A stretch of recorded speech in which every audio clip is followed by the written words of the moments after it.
back to where we left. So these are some of the ways where we could see that how to read a file in read mode, and I showed you just one of the ways how to get at the content of the file and convert it to a list. But this is eventually not the correct way to do it. So just remember that we can do it, but we don't do it. So in this video, we are going to look through how to read the content of a file one after the other. And then we are going to have a quick look now how to create a file using create, that is X. So this is having all the notes and I'm adding all the files that I'm doing right now. So X will create a specified file and returns an error if the file exists. So let's jump into this and check out. Let's name this section as create file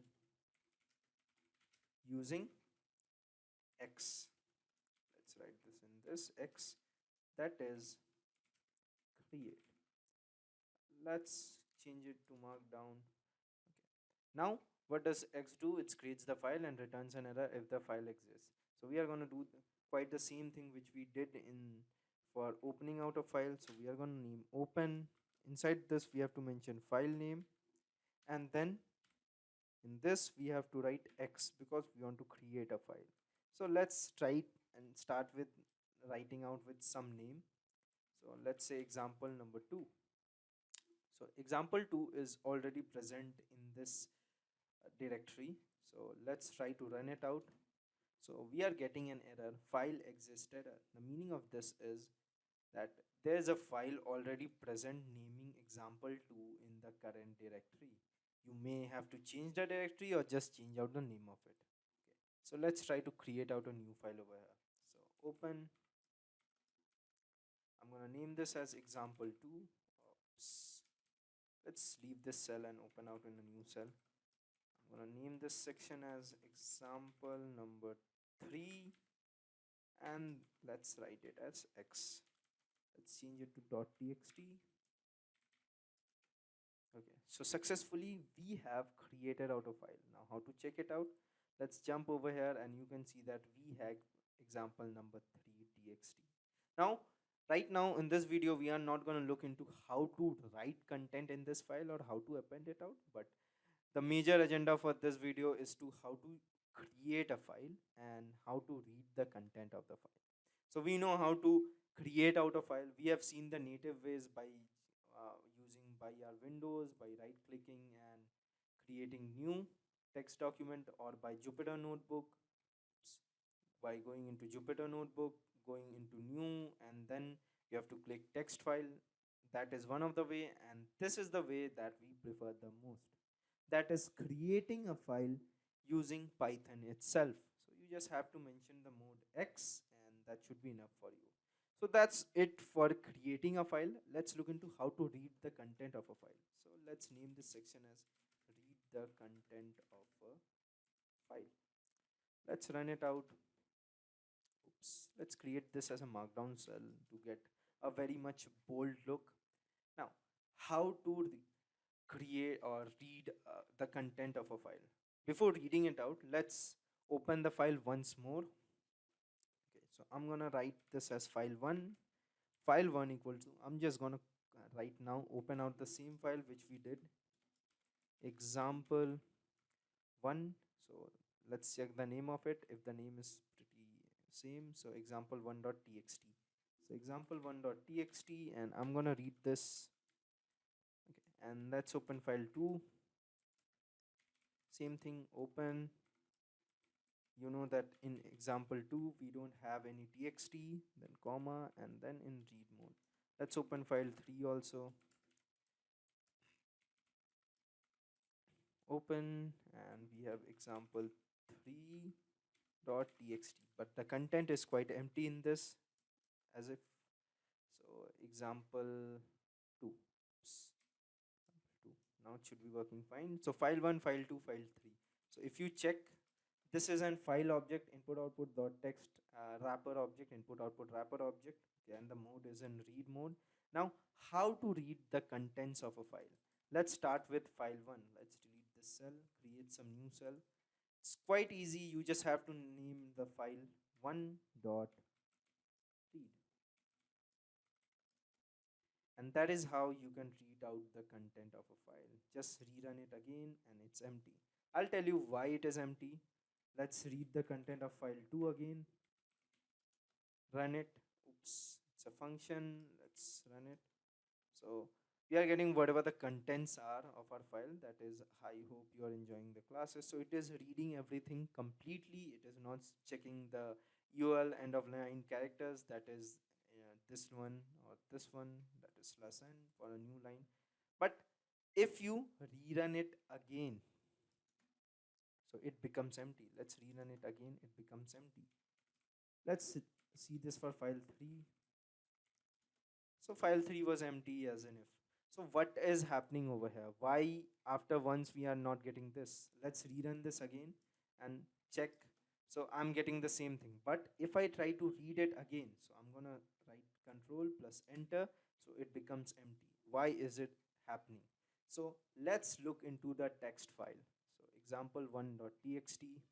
So this is my text file. Hey, my name is Paul and this is my class. So what happens when you pass out the read function in file 1? It will be reading the complete document. It will be reading from the first character, that is H, and will be moving into the last one. And it will stop over there. It will not go back over here, but it will stop in the last line. So it is happening something like this. It is starting from H and ending after full stop. That is a blank space. So once it is read, what it happens is it moves into that the end of the paragraph. So that's the reason once we open it out, let's open it back again. Once we have read it, now once that we have read it out, what it will happen is it has moved into the end of the file, and the end of the file is empty. So if you try to rerun it again, it will be empty. For this kind of scenario, we have file dot seek 0. You just have to mention file dot seek 0. What it does is it will take you back to the top of the file. Okay. So let's do it for file 1. Okay. Let's rerun this first once, twice, thrice, and this one is quite empty. And let's copy this code again to have a clear view on this. Okay, this is empty, this is empty, and file 3 was obviously empty from before. We don't have any content. But let's get back to the top of the position. What we are telling over here is file 1 seek 0, take me or seek me back to the topmost position or the leftmost or the first position in the file. So if I run it, okay, it has just printed out 0. And if I check file 1.read, it will just operate just fine.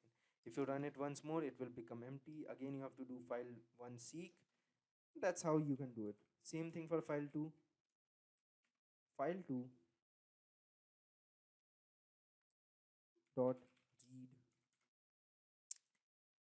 and before that let's mention seek file 2 dot seek 0.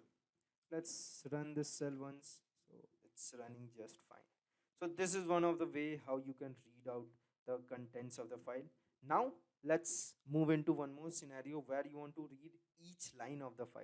Okay, let's read each line of the file. It's again quite easy. You just have to do file. Let's make file 1 to seek 0. That is file 1 dot seek 0 and run it out. And now let's do it out. So it's again quite simple. File 1 dot read line. If you run it out, no read line.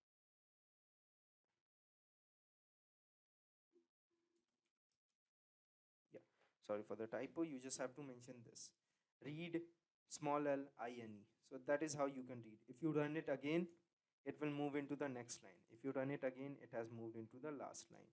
Now again, if you want to move back, you just have to write file 1 dot seek 0. Okay, let's run it. It has moved back.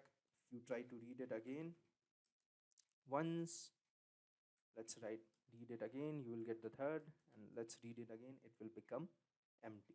Same thing you can do it for file 2 also. File 2, let's file 2 dot seek 0, and if you try to read file dot read line,